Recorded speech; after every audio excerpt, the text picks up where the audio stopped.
এখানে কি কয়েক এর দেখছে দেখে বুঝে কাজ করি, দেখে বুঝে কাজ করি।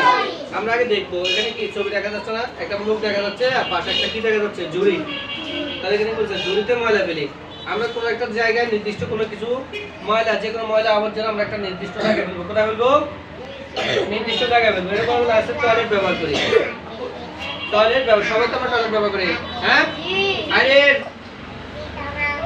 এই ফাইজা, সবাই আমরা কি করি? টয়লেট ব্যবহার করি না? জি।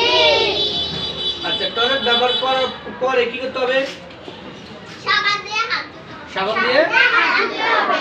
সাবান দিয়ে হাত ধুতে হবে। এরপরে জেব্রা ক্রসিং দিয়ে রাস্তা পার হই। জেব্রা ক্রসিং মানে বুঝো? রাস্তা যখন পার হবা কিভাবে পার হবা? রাস্তার মাঝখানে রাস্তা পারাপারের জন্য নির্দিষ্ট একটা জায়গা থাকে। নির্দিষ্ট একটা, যখন মানুষ যখন রাস্তা পারাপার হয় তখন নির্দিষ্ট একটা জায়গা থাকে রাস্তা পারার জন্য। এখন বর্তমানে বিভিন্ন ফুট ওভার ব্রিজ থাকে। কি থাকে? ওভার ব্রিজ থাকে। এটা হলো, এগুলো কি?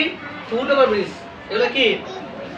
তাহলে আমরা মনে করো রাস্তা পার হচ্ছি, আমাদের পাশে ফুট ওভার ব্রিজ আছে। আমরা কি ফুট ওভার ব্রিজ দিয়ে পারাবো রাস্তা, নাকি রাস্তা মাঝখানে বেরাবো? কোথায় দিয়ে বেরাবো? ফুট ওভার, আমরা ব্রিজের উপর দিয়ে বেরাবো রাস্তা। আমরা কিন্তু রাস্তা যখন এদিক থেকেও গাড়ি আসে, এদিক থেকেও গাড়ি আসে, আমরা রাস্তা মাঝখানে দিয়ে রাস্তা পার হতে যাবো না। এরকম কাজ করা যাবে না, রাস্তা মাঝখানে দিয়ে রাস্তা পারানো যাবে না। ফুট ওভার ব্রিজ থাকলে ফুট ওভার ব্রিজ দিয়ে যেতে হবে। ঠিক আছে, মনে থাকবে? এরপরে বলা হয়েছে মিলেমিশে থাকি। আমরা সবাই কি করতে হবে? নাকি মারামারি করবো? দুষ্টামি করবো? হিংসা করবো? মিলেমিশে আমরা একসাথে থাকবো, একসাথে স্কুলে যাবো, আবার একসাথে স্কুলে আসবো। কারোর সাথে কেউ মারামারি দুষ্টামি করবো না, সবাই মিলেমিশে থাকবো। ঠিক আছে? আচ্ছা, টয়লেটে আমরা ঢুকবো, কিভাবে ঢুকবো? আগে কোন পা দিব বলো তো? আগে ডান পা দিব না বাম পা দিব? টয়লেটে ঢোকার সময় আগে বাম পাতে ঢুকবো। কোন পাও? আর বেরোর সময় কোন পা ঢুকবো? ডান পাও। ঢোকার সময় কোন পাও? আর বেরোর সময়? বেরোর সময় ডান পা, ভিতরে ঢোকার সময় বাম পাতে ঢুকবো। কোথায়? টয়লেটের ক্ষেত্রে। আবার ঘরে ঢোকার সময় কোন পা? ডান পা। বেরোর সময় ডান পা। বেরোর সময় কি? ঢোকার সময় ডান পা ঘরে, আবার বেরোর সময় ডান পা দিয়ে বেরোবো। টয়লেটের ক্ষেত্রে ঢোকার সময় বাম পা। টয়লেট কি নাপাক জায়গা না? টয়লেট একটা খারাপ জায়গা না? টয়লেটে বিভিন্ন রকমের খারাপ দুষ্ট জিন থাকে। কি থাকে? দুষ্ট জিন থাকে। জিন। এবং আমরা যারা পুরুষরা আছি, আমরা যে ছেলেরা আছি, সবসময় চেষ্টা করবো টয়লেটে ঢোকার সময় টুপি মাথা দিয়ে যেতে। টয়লেটে ঢোকার সময় টুপি মাথা দেওয়াটা কি ভালো? তো তোমাদের উন্নতি দেবা, মাথায় হেজাব করতে, মাথায় ইয়ে থাকবে। তাহলে আমরা এটা কেন করে? আচ্ছা, ডান পায়ে শক্তি বেশি না বাম পায়ে শক্তি বেশি বলো তো? ডান হাতে শক্তি বেশি না বাম হাতে শক্তি বেশি? ডান হাতে।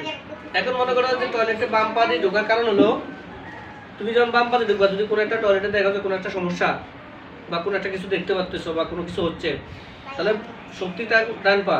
তাহলে আমরা বাম পাতে ঢুকলে ডান দিকে আমরা ফিরে চলে আসতে পারবো।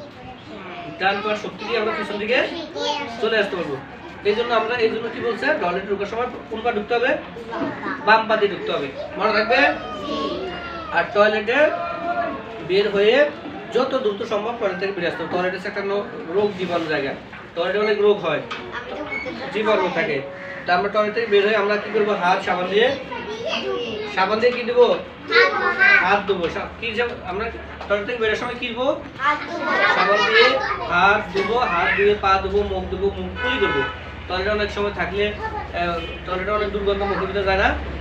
সেই জন্য টয়লেট থেকে বেরোর সময় মুখ কুলি করে বেরোবো, যাতে আমাদের কোনো রোগ জীবাণু শরীরে ঢুকতে না পারে। এই জিনিসগুলো কি আগে শিখছো তোমরা? আগে জানছো? টয়লেটে ঢুকতে কোন পা দিয়ে ঢুকতে হবে, বেরোর সময় কোন পা দিয়ে বেরোতে হবে, এগুলো আগে জানছো? তাহলে আজকে শিখবা, আজকে শিখছো, জানছো, পরবর্তীতে তোমরা সেভাবে থাকবা। মনে থাকবে? এই জিনিসটা ভালো করবা। ওকে?